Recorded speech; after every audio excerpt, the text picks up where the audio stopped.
ನಮಸ್ಕಾರ, ಹೇಗಿದ್ದೀರಾ ಹೇಳ್ರು? ಇವತ್ತಿನ ವಿಡಿಯೋ ನನ್ನ ಒಂದು ದಿನದ ಪೂರ್ತಿ ರೊಟೀನ್, ಅದ್ರ ಜೊತೆಗೆ ಕೆಲವು ವಿಷಯಗಳನ್ನು ನಿಮ್ಮ ಜೊತೆ ಶೇರ್ ಮಾಡ್ಕೊಳ್ಳೋದು. ಬೆಳಗ್ಗೆ ಬ್ರಾಹ್ಮಿ ಮುಹೂರ್ತದಲ್ಲಿ ಎದ್ದು ಮೆಡಿಟೇಷನಿಂದ ಪ್ರಾರಂಭ ಆಗೋ ನನ್ನ ದಿನಪೂರ್ತಿ ಕೆಲಸಗಳ ಜೊತೆ ನೈಟು ಇನ್ನೊಂದು ಧ್ಯಾನದ ಮುಖಾಂತರ ಕೊನೆಗೊಳ್ಳುತ್ತೆ. ಇದ್ರ ನಡುವೆ ಮಧ್ಯ ನನ್ನಲ್ಲೇ ಅನೇಕ ಆಲೋಚನೆಗಳು ಸುಳಿದಾಡ್ತಾ ಇರುತ್ತೆ. ಅದೇನು, ಎಲ್ಲರ ಲೈಫು ಹಾಗೆ ಅಲ್ವಾ? ಎಲ್ಲರೂ ಯಾವುದರಿಂದ ಓಡ್ತಿರೋದು? ನಾವು ಖುಷಿಯಾಗಿರಬೇಕು, ನಮ್ಮ ಬಯಕೆಗಳೆಲ್ಲ ಈಡೇರಬೇಕು, ಯಾವಾಗಲೂ ಹ್ಯಾಪಿ ಆಗಿರಬೇಕು ಅಂತ ಅಂದ್ಕೊಳ್ತೀವಿ ಅಲ್ವಾ? ಯಾರಿಗೂ ಕಷ್ಟ ಬೇಡ, ಎಲ್ಲರೂ ಚೆನ್ನಾಗಿರಬೇಕು ಅಂತಲೇ ಬಯಸೋದು. ಅದನ್ನು ಕೆಲವರು ದುಡ್ಡು ಸಿಕ್ಕರೆ ನಾವು ಖುಷಿಯಾಗಿರ್ತೀವಿ ಅಂತ ಕೆಲವ್ರು ಅಂದ್ಕೊತಾರೆ. ನೆಕ್ಸ್ಟು ಕೆಲವರು ಬಯಕೆಗಳು ಈಡೇರಿದಾಗ, ಏನಾದರೂ ಒಂದು ವಸ್ತುಗಳನ್ನು ತಗೊಂಡಾಗ ಮೆಟೀರಿಯಲಿಸ್ಟಿಕ್ ಆಗಿ ಅವುಗಳು ಫುಲ್ಫಿಲ್ ಆದಾಗ ಖುಷಿ ಸಿಗುತ್ತೆ ಅಂತ ಅಂದ್ಕೊಳ್ತಾರೆ. ಕೆಲವರು ಸಂಬಂಧಗಳು ಚೆನ್ನಾಗಿದ್ರೆ ಸಾಕಪ್ಪ, ನೆಮ್ಮದಿ ಇದ್ದರೆ ಸಾಕು, ಅದರಿಂದನೇ ನನಗೆ ಖುಷಿ ಅಂತ ಇನ್ನು ಕೆಲವ್ರು ಅಂದ್ಕೊತಾರೆ. ಓವರ್ ಆಲ್ ನೋಡೋದಾದರೆ ಎಲ್ಲರಿಗೂ ಬೇಕಾಗಿರೋದು ಖುಷಿನೇ, ಹ್ಯಾಪಿನೇ, ಹ್ಯಾಪಿ ಲೈಫೇ ಬೇಕಾಗಿರೋದು ಅಲ್ವಾ? ನಾನು ಅಂದ್ಕೊಳ್ತೀನಿ, ನಾನು ಖುಷಿಯಾಗಿರಬೇಕು, ಹ್ಯಾಪಿ ಆಗಿರಬೇಕು ಲೈಫಲ್ಲಿ ಅಂತ. ಅದಕ್ಕಾಗಿ ನಾನು ಕೆಲವು ರೂಲ್ಸ್ಗಳನ್ನು ಫಾಲೋ ಮಾಡಲೇಬೇಕು ಅಂತ ದಿನಾನು ಪ್ರಯತ್ನ ಪಡ್ತಾನೇ ಇದ್ದೀನಿ. ಕೆಲವಷ್ಟೇ ಸಕ್ಸಸ್ ಆಗಿರೋದು, ಅವನ್ನ ಕೆಲವನ್ನ ನಾನು ಲೀಸ್ಟ್ ಮಾಡ್ಕೊಂಡಿದ್ದೀನಿ. ಅದನ್ನು ನಿಮ್ಮ ಜೊತೆ ಕೂಡ ಇವತ್ತು ಶೇರ್ ಮಾಡ್ತಿದ್ದೀನಿ. ಏನು rules for a happy life ಅಂತ. ಮೊದಲನೇ ಪಾಯಿಂಟ್ ಬರೋದೆ ಡೋಂಟ್ ಹೇಟ್. ಅಂದರೆ ನಾವು ಯಾರನ್ನು ದ್ವೇಷಿಸೋದು ಬೇಡ. ಈಗ ನಮ್ಮ ಲೈಫಲ್ಲಿ ಕೆಲವ್ರು ನಮಗೆ ತುಂಬಾ ನೋವು ಕೊಟ್ಟಿರ್ತಾರೆ, ಇಲ್ಲ ಅವಮಾನಿಸಿರ್ತಾರೆ, ಇಲ್ಲ ಮೋಸ ಮಾಡಿರ್ತಾರೆ. ಆಗ ಆ ಕ್ಷಣದಲ್ಲಿ ನಾವು ಅವ್ರನ್ನ ಬೈಕೊಳ್ತೀವಿ, ಅಳ್ತೀವಿ, ಶಾಪ ಹಾಕೋತೀವಿ ಅಲ್ವಾ? ಬೇಡ, ಆ ಥರ ಹೇಟ್ ಮಾಡೋದು ಬೇಡ. ಯಾಕೆ ಅಂದರೆ ನಮ್ಮ ಲೈಫು ತುಂಬಾ ಶಾರ್ಟ್. ಅದನ್ನು ಬೇರೆಯವ್ರನ್ನ ದ್ವೇಷಿಸೋದ್ರಲ್ಲೇ ಯಾಕೆ ಆ ಟೈಮನ್ನು ನಾವು ಕಳ್ಕೊಬೇಕು?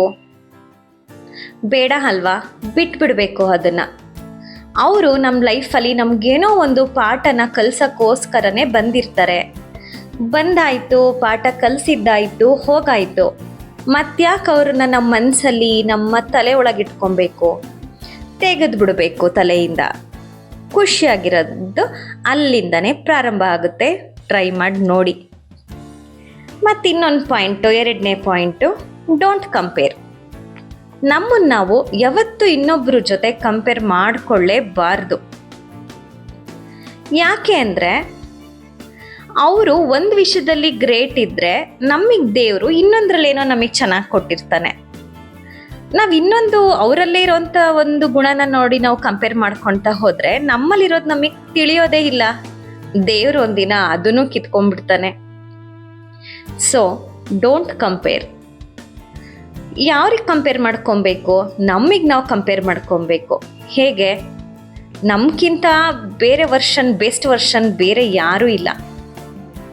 ಇವತ್ತಿಂದ ನಾಳೆ ನಾನು ಹೇಗೆ ಇನ್ನೂ ಮುಂದುವರಿಬೇಕು, ನಾನು ಹೇಗೆ ಬೆಸ್ಟ್ ಆಗಬೇಕು, ಬೆಟರ್ ಆಗಬೇಕು ಅಂತ ಟ್ರೈ ಮಾಡ್ತಾ ಹೋಗಬೇಕು. ಬೇರೆಯವರಿಗಲ್ಲ ಕಂಪ್ಯಾರಿಸನ್, ನಮ್ಮ ಜೊತೆ ನಮಗಿರಬೇಕು comparison. Third point, don't worry. ವರಿನೇ ಮಾಡ್ಕೊಬಾರ್ದು ಕಣ್ರಿ. ಈಗ ಏನು ಒಂದು ಕಾಯಿಲೆ ಇದೆ ಅಂತ ಅಂದ್ಕೊಳ್ಳೋಣ, ಏನೋ ಒಂದು ಹುಷಾರಿಲ್ದಂಗೆ ಆಗಿರುತ್ತೆ. ಅದು ಒಂದಿನ ಹುಷಾರಾಗುತ್ತೆ, ಇಲ್ಲ ಅದ್ರ ಜೊತೆನೇ ಸಫರ್ ಆಗೋದನ್ನೇ ರೂಢಿಪಡಿಸ್ಕೊಬೇಕು. ಅಯ್ಯೋ ನನಗೆ ಹುಷಾರಿಲ್ಲ ಅಂತ ಯಾವಾಗಲೂ ಮಲ್ಕೊಂಡೇ ಇದ್ರೆ ಸಂಕಟದಲ್ಲೇ ಕಳೆದೋಗ್ಬಿಡುತ್ತೆ ಅಲ್ವಾ ಲೈಫು. ಆಮೇಲೆ ಒಂದಲ್ಲ ಒಂದಿನ ನಮಗೂ ಒಂದಿನ ಬರುತ್ತೆ. ಇವತ್ತು ನಮ್ಮ ಟೈಮ್ ಆಗದೆ ಇರ್ಬೋದು, ಆದರೆ ನಮ್ಮದು ಒಂದಿನ ಟೈಮ್ ಬಂದೇ ಬರುತ್ತೆ. ಅಲ್ಲಿ ತನಕ ಕಾಯೋಣ ಅಲ್ವಾ? ಅದಕ್ಕೆ ಡೋಂಟ್ ವರಿ. ಹಣ ಇಲ್ಲದೆ ಇರ್ಬೋದು, ಸುಖ ಶಾಂತಿ ಇಲ್ಲದೆ ಇರ್ಬೋದು, ಯಾವುದೋ ಒಂದು ರಿಲೇಷನ್ಶಿಪ್ ಸರಿ ಇಲ್ಲದೆ ಇರ್ಬೋದು, ಸರಿ ಹೋಗುತ್ತೆ ಒಂದಿನ. ಆ ಒಂದು ದಿನಕ್ಕಾಗಿ ಕಾಯೋಣ ಅಲ್ವಾ? ನೆಕ್ಸ್ಟ್ ಬರೋಣ 4ನೇ ಪಾಯಿಂಟು, ಆಲ್ವೇಸ್ ಸ್ಮೈಲ್. ಯಾವಾಗಲೂ ನಗ್ನಗ್ತಾ ಇರಬೇಕು. ಕಷ್ಟ ಇರಲಿ ಸುಖ ಇರಲಿ ಯಾವಾಗಲೂ ಮುಖದ ಮೇಲೆ ಒಂದು ನಗು ಇದ್ದರೆ ಎಷ್ಟು ಚಂದ ಅಲ್ವಾ. ಬರೀ ಒಂದು ಫೋಟೋ ತೆಗಿವಾಗ್ಲೇ ಹಿಂಗೆ ಅಂತ ಅಲ್ಲಿ ಬಿಟ್ಕೊಂಡು ನಗ್ತೀವಿ, ಯಾಕೆ ಚೆನ್ನಾಗಿ ಕಾಣಿಸ್ತೀವಿ ಅಂತ. ಅದೇ ನಮ್ಮ ಲೈಫ್ ಪೂರ್ತಿ ದಿನ ಪೂರ್ತಿ ನಗ್ತಾ ಇದ್ರೆ ನಮ್ಮ ಲೈಫ್ ಇನ್ನೂ ಎಷ್ಟು ಚೆನ್ನಾಗಾಗುತ್ತಲ್ವಾ. ಅದಕ್ಕೆ ಯಾವಾಗಲೂ ನಗ್ನಗ್ತಾ ಇರಬೇಕು. Next point, expect a little. ನಾವು ಬೇರೆಯವರಿಂದ ಎಕ್ಸ್ಪೆಕ್ಟೇಷನ್ ಇಟ್ಕೋಬಾರ್ದು. ನಮ್ಮಿಂದ ಅಷ್ಟೇ ನಾವಿರಬೇಕು. ಗಂಡನಿಂದ ಆಗಲಿ, ತಂದೆ ತಾಯಿಯಿಂದ, ಬಂಧು ಬಳಗದಿಂದ, ಮಕ್ಕಳಿಂದ ಅತಿಯಾದ ಎಕ್ಸ್ಪೆಕ್ಟೇಷನ್ ಬೇಡ. ನಮ್ಮ ಕರ್ತವ್ಯ ಏನಿದೆ ಅದನ್ನು ನಾವು ಮಾಡೋಣ. ನಾನು ಇವ್ರನ್ನ ಇಷ್ಟು ಚೆನ್ನಾಗಿ ನೋಡ್ಕೊತಿದ್ದೀನಿ, ಅವರು ನನ್ನನ್ನು ನೋಡ್ಕೊಬೇಕು, ನಾನು ಹೀಗೆ ಹೇಳ್ದೆ ಅವರು ಹಾಗೆ ಹೇಳ್ಬೇಕು, ನಾನು ಇದನ್ನು ಕೊಟ್ಟೆ ಅವರು ಅದನ್ನು ಕೊಡಬೇಕು, ಬೇಡ. ನಮಗೆ ಮಾಡೋಕ್ಕೆ ಇಷ್ಟ ಇದೆಯಾ, ನಾವು ಅವ್ರನ್ನ ಪ್ರೀತಿಸೋಣ, ನಾವು ಅವ್ರನ್ನ ಗೌರವಿಸೋಣ. ಎಕ್ಸ್ಪೆಕ್ಟ್ ಮಾಡ್ಕೊಳ್ಳೋದು ಬೇಡ. Next point, don't live in the past ಅಲ್ವಾ. ನಾವ್ಯಾವತ್ತು ಪಾಸ್ಟ್ ಬಗ್ಗೆನೂ ಥಿಂಕ್ ಮಾಡಬಾರ್ದು, ಫ್ಯೂಚರ್ ಬಗ್ಗೆನೂ ಜಾಸ್ತಿ ತಲೆ ಕೆಡಿಸ್ಕೊಬಾರ್ದು. ಪ್ರೆಸೆಂಟ್ ಆಗಿ ಬದುಕೋದನ್ನ ಅಭ್ಯಾಸ ಮಾಡ್ಕೊಬೇಕು. ಯಾವಾಗ್ಲೂ ಹಳೆದನ್ನೇ ನೆನ್ಸ್ಕೊಂಡು ಕೂತ್ಕೊಳ್ಳೋದು, ಇಲ್ಲ ನೆಕ್ಸ್ಟ್ ಏನಾಗುತ್ತಪ್ಪ, ಮುಂದಿನ ಜೀವನ ಹೇಗಪ್ಪ ಅಂತ ಯೋಚನೆ ಮಾಡೋದು. ಯಾಕೆ, ಇವತ್ತೇನಿದೆ ಅದನ್ನ ನೋಡೋಣ. Next point, learn from your mistakes. ನಮ್ಮ ತಪ್ಪುಗಳಿಂದ ನಾವು ಕಲಿತಾ ಹೋಗೋದು. ಈಗ ಯಾರಿಂದನೋ ನಾವು ಅವಮಾನಕ್ಕೊಳಗಾಗಿರ್ತೀವಿ, ಅವ್ರನ್ನ ಕ್ಷಮಿಸ್ಬೇಕು, ಅವರಿಂದ ದೂರ ಇರಬೇಕು. ಯಾರಿಂದ ನಾವು ಮೋಸ ಹೋಗಿರ್ತೀವಿ, ಇನ್ನೊಂದ್ಸಲ ಮೋಸ ಹೋಗ್ದಂಗೆ ಎಚ್ಚೆತ್ಕೊಬೇಕು ಅಲ್ವಾ. ನಮ್ಮ ತಪ್ಪುಗಳಿಂದ ನಾವು ಕಲಿಬೇಕೇ ಹೊರತು ಆಮೇಲೆ ನಮ್ಮ ಜೀವನ ಪರ್ಯಂತ ನಮ್ಮ ತಪ್ಪುಗಳಿಂದನೇ ನಾವು ಕಲಿತಾ ಕುತ್ಕೊಳ್ತೀವಿ ಅಂತಲೂ ಹೇಳೋಕ್ಕಾಗಲ್ಲ. ಯಾಕೆಂದರೆ ಲೈಫ್ ಈಸ್ ಅ ಶಾರ್ಟ್ ಅಲ್ವಾ. ಬೇರೆಯವರ ಲೈಫಲ್ಲಿ ಆಗಿದ್ದಂತಹ ತಪ್ಪುಗಳು, ಅದರಿಂದ ಅವ್ರು ಅನುಭವಿಸ್ತಿರೋಂತಹ ನೋವುಗಳು, ಬರ್ಡನ್ ಏನಿದೆ ಅದರಿಂದನೂ ನಾವು ಕಲಿತಾ ಹೋಗಬೇಕು. Next point, love your self.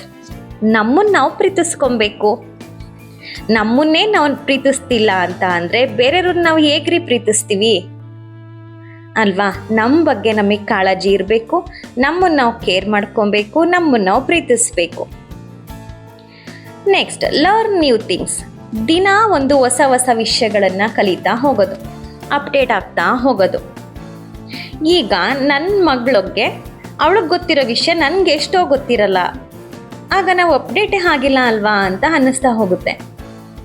ಕಲಿಬೇಕು, ಅಪ್ಡೇಟ್ ಆಗಬೇಕು, ಒಳ್ಳೊಳ್ಳೆ ವಿಷಯಗಳನ್ನು ಕಲಿಬೇಕು, ಹೊಸ ವಿಷಯಗಳನ್ನು ಕಲಿತಾ ಹೋಗಬೇಕು. So learn new things. Next, practice self care. ನಮ್ಮ ಬಗ್ಗೆ ನಾವು ಕೇರ್ ಮಾಡೋದನ್ನ ಪ್ರಾಕ್ಟೀಸ್ ಮಾಡ್ಕೊಬೇಕು.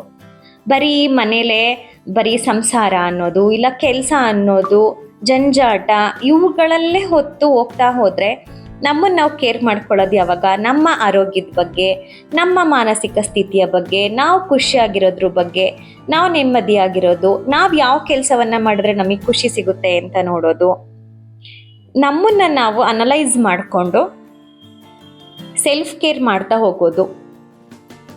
ಆಗ ಲೈಫು ಇನ್ನೂ ಬೆಟರ್ ಆಗುತ್ತೆ ಅಂತ ಅನಿಸುತ್ತೆ. ನಾನು ಕೂಡ ಇವನ್ನೆಲ್ಲ ಫಾಲೋ ಮಾಡ್ತಾ ಇದ್ದೀನಿ. ನೆಕ್ಸ್ಟ್ ಹೋಗೋಣ, ಫಾಲೋ ಯುವರ್ ಪ್ಯಾಷನ್. ನಮಗೆ ಏನಾದರೂ ಒಂದು ಮಾಡಬೇಕು ಅಂತ ಇರೋದನ್ನ, ಈಗ ಯಾವುದೋ ಒಂದು ಸ್ಕಿಲ್ ಇರುತ್ತೆ ನಮ್ಮಲ್ಲಿ, ಅದು ಸ್ವಲ್ಪ ದೂರ ಒಂದು ಲೈಫಲ್ಲಿ ಅಷ್ಟು ದೂರ ಹೋದ್ಮೇಲೆ ಅದನ್ನು ಮರ್ತ್ಬಿಟ್ಟು ಅಲ್ಲೇ ಸ್ಟಕ್ಕನ್ ಆಗಿರ್ತೀವಿ. ಬೇಡ, ಅದನ್ನು ಒಂದು ಟೈಮ್ ಬಂದಾಗ ಮಾಡೋದು. ಈಗ ನನಗೊಂದು ಡ್ರಾಯಿಂಗ್ ಮಾಡೋಕ್ಕೆ ಇಂಟ್ರೆಸ್ಟ್ ಇದೆಯಾ, ಮಾಡಿದ್ರಾಯ್ತು. ಸಂಗೀತ ಇಂಟ್ರೆಸ್ಟ್ ಇದ್ದರೆ ಕಲ್ತ್ರಾಯ್ತು. ಡಾನ್ಸ್ ಕಲಿಯೋಕ್ಕೆ ಆಸಕ್ತಿ ಇದ್ದರೆ ಕಲ್ತ್ರಾಯ್ತು. ಏಜ್ ಲಿಮಿಟೇ ಇಲ್ಲ ರೀ. ಚಿಕ್ಕ ಮಕ್ಕಳಷ್ಟೇ ಡ್ಯಾನ್ಸ್ ಮಾಡ್ಬೇಕಂತ ಏನಾದರೂ ಇದೆಯಾ? ಏನಾದರೂ ಒಂದು ಹೊಸ ವಿಷಯ ಕಲಿಯೋಕ್ಕೆ ಯಾವುದೇ ಏಜ್ ಬಾರ್ ಇಲ್ಲ. ಯಾವಾಗ ಬೇಕಾದರೂ ಏನಾದರೂ ಕಲಿಬೋದು.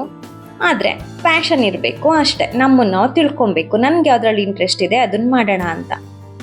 ನನಗೆ ಯೂಟ್ಯೂಬ್ ಮಾಡಬೇಕು ಅಂತ ಭಾಳ ವರ್ಷಗಳಿಂದ ಆಸೆ ಇತ್ತು. ಈಗ ಅದನ್ನು ನಾನು ಖುಷಿಯಾಗಿ ಮಾಡ್ತಿದ್ದೀನಿ. This is my passion. ಹಾಗೆ ನೆಕ್ಸ್ಟ್ ಪಾಯಿಂಟ್ಗೆ ಹೋಗೋಣ, ಹೆಲ್ಪ್ ಅದರ್ಸ್. ನಾನು ದೇವ್ರ ಹತ್ರ ಅದನ್ನೇ ಬೇಡ್ಕೊಳ್ಳೋದು, ಯಾರಿಗಾದ್ರೂ ಸ್ವಲ್ಪನಾದರೂ ಸಹಾಯ ಮಾಡೋಕ್ಕೆ ನನ್ನ ಕೈಗೆ ಶಕ್ತಿ ಕೊಡಪ್ಪ ಅಂತ. ಇನ್ನೊಬ್ರಿಗೆ ಸಹಾಯ ಮಾಡಿದಾಗ ಅಸಹಾಯಕರಿಗೆ ನಾವು ಸಹಾಯ ಮಾಡಿದಾಗ ಅದರಿಂದ ಸಿಗೋ ಖುಷಿನೇ ಬೇರೆ ಅಲ್ವಾ? ಎಷ್ಟೊಂದು ಪಾಯಿಂಟ್ಸು ನೋಡಿ. ನಾನು ಎಲ್ಲನೂ ಅಳವಡಿಸ್ಕೊಳ್ಳೋಕ್ಕೆ ತುಂಬಾ ಎಫರ್ಟ್ ಆಗ್ತಾ ಇದ್ದೀನಿ, ಕೆಲವನ್ನ ಅಳವಡಿಸ್ಕೊಂಡಿದ್ದೀನಿ ಕೂಡ. ಈ ವಿಡಿಯೋ ನಿಮಗೆಲ್ಲ ಇಷ್ಟ ಆಯಿತು ಅಲ್ವಾ? ದಯವಿಟ್ಟು ನಮ್ಮ ಚಾನಲ್ನ ಲೈಕ್ ಮಾಡಿ, ಶೇರ್ ಮಾಡಿ, ಸಬ್ಸ್ಕ್ರೈಬ್ ಮಾಡಿ. Thank you.